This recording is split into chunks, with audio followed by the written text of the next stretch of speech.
Toujours avec Maître Aminata Sonko Diop. Donc, Maître, il y a eu un moment, tu avais monté tu avais mis en place une fondation. Mm. Où est-ce qu'elle en est? Alors, cette fondation, elle est toujours existante. Le siège social est à Lyon, à Bon-Velin plus exactement. Et en fait, c'est le Fonds international de solidarité pour l'Afrique euh, qui est membre du Forum international des associations d'intelligence économique.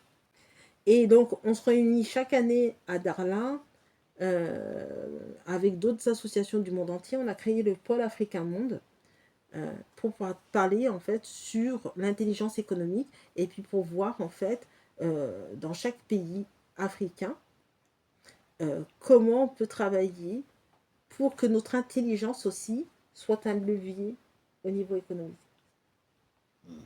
Voilà.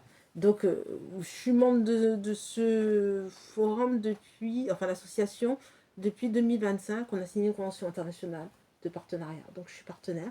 Et donc, ce forum international est aussi partenaire de l'Université ouverte de Darla. Tu es beaucoup investi pour le village de ton père. Pourquoi? Simbandi. Voilà.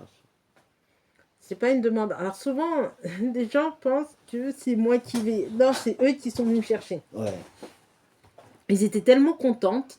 Enfin, ouais, les femmes, elles étaient tellement contentes. Les jeunes hommes étaient tellement contents. Ils se sont dit, oh, moi, enfin, on a quelqu'un qui peut nous représenter et quelqu'un qui est issu de Simbandi Brasso.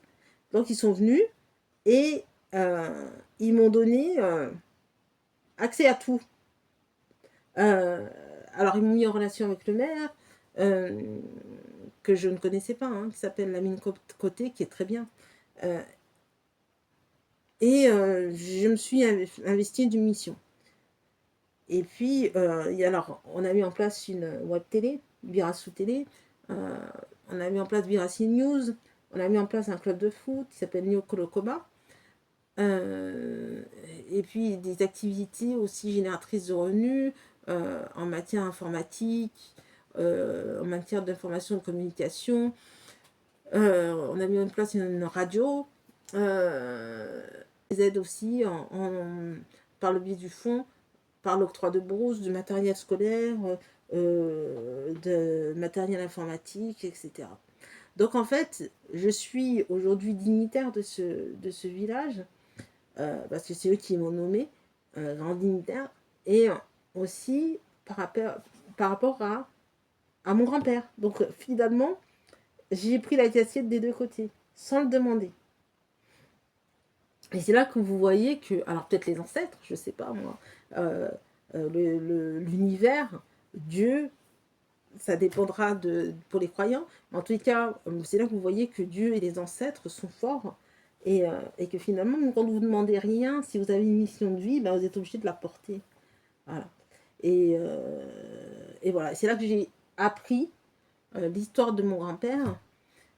C'est d'ailleurs le maire qui m'a dit, mais Aminata, parce que je lui ai dédicacé ce livre, elle me dit, mais on t'a jamais parlé de l'histoire de ton grand-père, etc.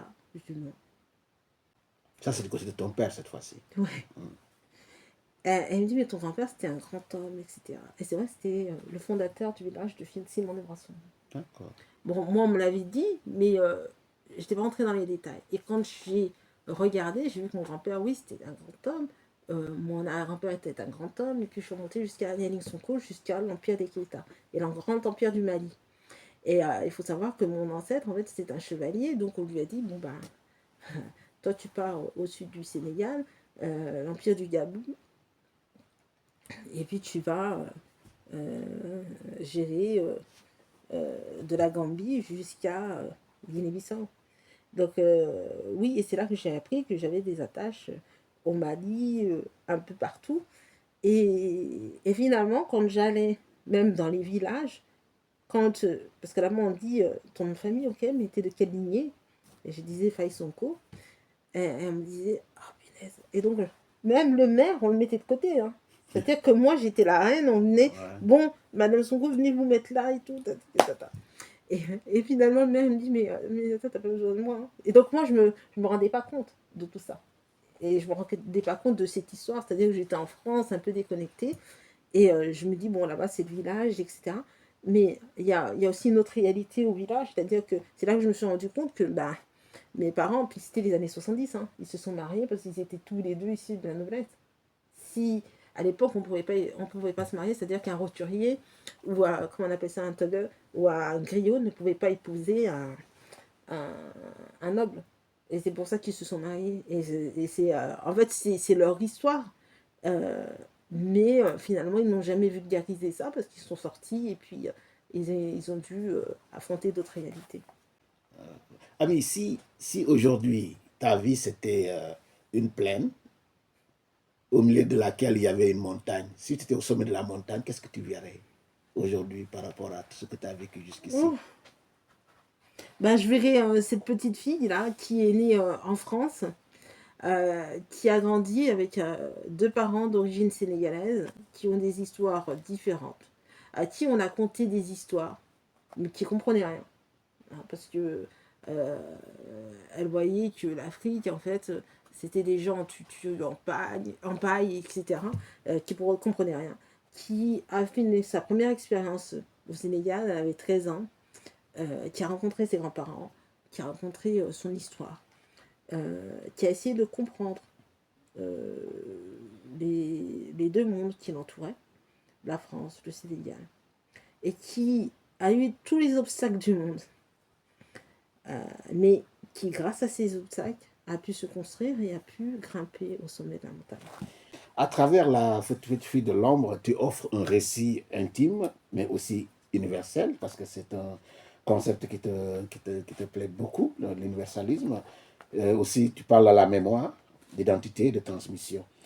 Alors, pour finir, quel message voudrais-tu que le lecteur qui découvrira ce livre, La petite fille de l'ombre, des éditions nombre 7, qu'est-ce que tu voudrais qu'il retienne finalement? Que vous devez être acteur de votre propre vie, que rien ne doit vous être raconté, que vous devez tout vivre par vous-même et forger votre propre expérience, votre propre identité, vos propres connaissances. Et c'est comme ça, en fait, que vous apprendrez, que vous comprendrez et que vous saurez que l'histoire, elle est racontée par ceux qui savent faire, qui savent écrire aussi, et ceux qui ont l'intelligence aussi pour communiquer de manière assez publique et assez intelligente. Merci beaucoup, maître Aminata Sonko Diop, auteur de La petite fille de l'ombre. Ce livre qu'on vous conseille aux éditions nombre 7.